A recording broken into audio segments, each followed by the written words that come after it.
inaugurer aujourd'hui notre premier débat participatif sur l'école.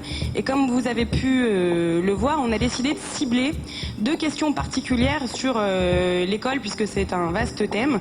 L'intérêt, c'était quoi? C'était qu'on puisse aboutir, au terme de ce premier débat participatif, à des propositions concrètes qu'on pourrait faire à la candidate que tous on soutient, dans l'espoir que ces propositions puissent émerger en direction de la jeunesse et qu'elles fassent partie intégrante de la campagne. Il faut avoir le courage de dire qu'aujourd'hui, il faut changer l'école, il faut être capable de réformer l'école et de proposer des réformes ambitieuses concernant les rythmes scolaires, l'encadrement humain, les moyens qu'on alloue aussi à l'école pour que cette école retrouve justement son rôle d'ascenseur social et d'ouverture sur le monde.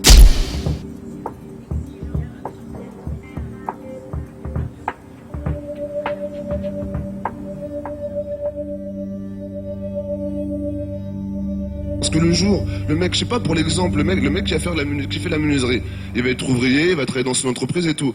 Il y a un moment, il va avoir une famille, il va avoir des gamins. Enfin, en tout cas, c'est l'envie qu'on peut tous partager. Donc ça veut dire que peut-être, il pourrait essayer de monter sa propre boîte.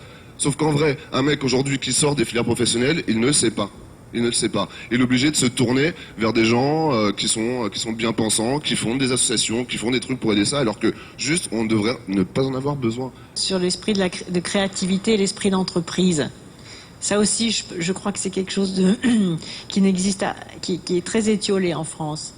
Et ça peut s'apprendre dès le plus jeune âge. Créer, entreprendre, imaginer, parce que l'esprit d'entreprise, on en a besoin quelle que soit la place où on se trouve dans la société. On peut être salarié d'une grande entreprise, salarié d'une petite entreprise, dans la fonction publique. L'esprit d'entreprendre, c'est-à-dire de créer, d'imaginer, d'innover, de sortir des sentiers battus. Aujourd'hui, ça correspond au cœur des recommandations de l'UNESCO. C'est-à-dire que dans des pays comme l'Inde, on s'étonne que l'Inde soit si dynamique. Eh bien, il y a des formations très précoces à l'esprit d'entreprendre, apprendre à entreprendre dès l'école primaire. C'est-à-dire que c'est une tournure d'esprit, c'est un état d'esprit. Et en France, le système scolaire est très formaté. C'est pas apprendre à entreprendre, on apprend à imiter. Et dans les grandes écoles, pire qu'ailleurs. C'est-à-dire le bon élève, c'est l'élève qui va imiter. C'est-à-dire qui va comprendre les codes qu'il faut imiter pour que le jury repère qu'il a bien appris les codes et qu'il sait bien imiter les codes. Et ça tue l'esprit d'entreprise et l'esprit d'entreprendre. Et qu'une partie de l'évaluation de l'élève, ça doit être le contraire. Il y a imiter des codes, parce que c'est l'apprentissage, mais aussi de ne pas imiter les codes et inventer d'autres codes, ou avoir le droit de valoriser d'autres codes, d'autres formes de pensée, d'autres formes de raisonnement et d'autres formes de création. Et ça, c'est une vraie mutation du système scolaire qu'il va falloir accomplir.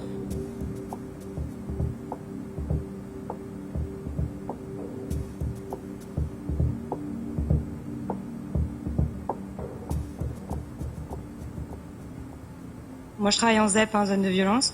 On a un nombre d'enfants par classe qui est peu élevé. Moi, j'ai 20 enfants dans ma classe. L'école, c'est aussi le point de vue des enseignants et des enseignants qui commencent parce qu'on est là et on est là on observe. Une deuxième chose que j'ai entendue il faut se recentrer sur des matières mathématiques, français, ne pas se disperser.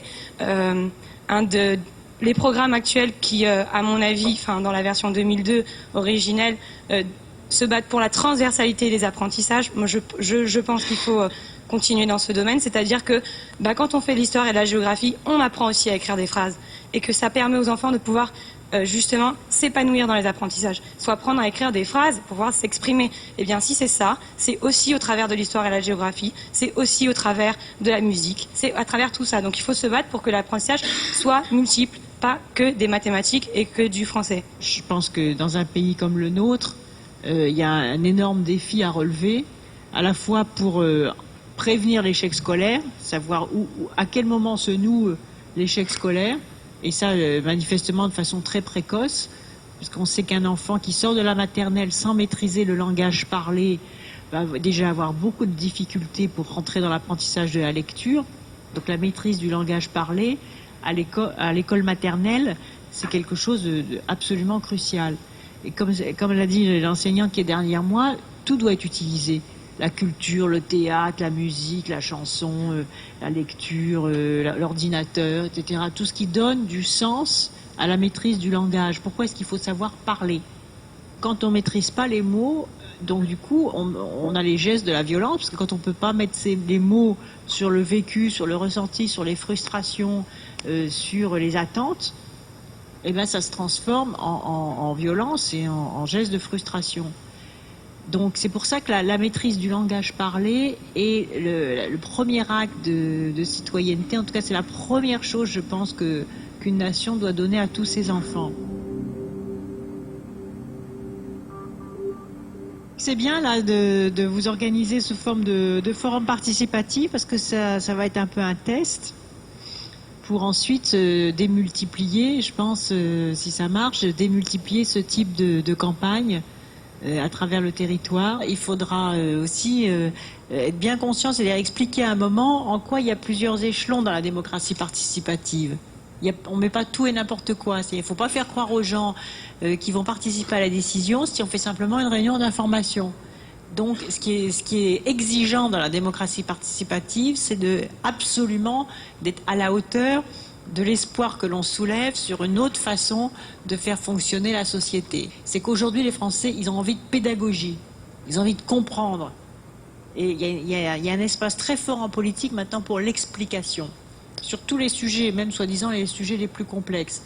Et chaque fois que l'on considère qu'il y a d'un côté des experts qui savent, puis de l'autre que les gens sont trop bêtes pour comprendre, alors il y a un recul de la démocratie et il y a un reflux vers les votes extrêmes. Parce que tout le monde a le droit de comprendre.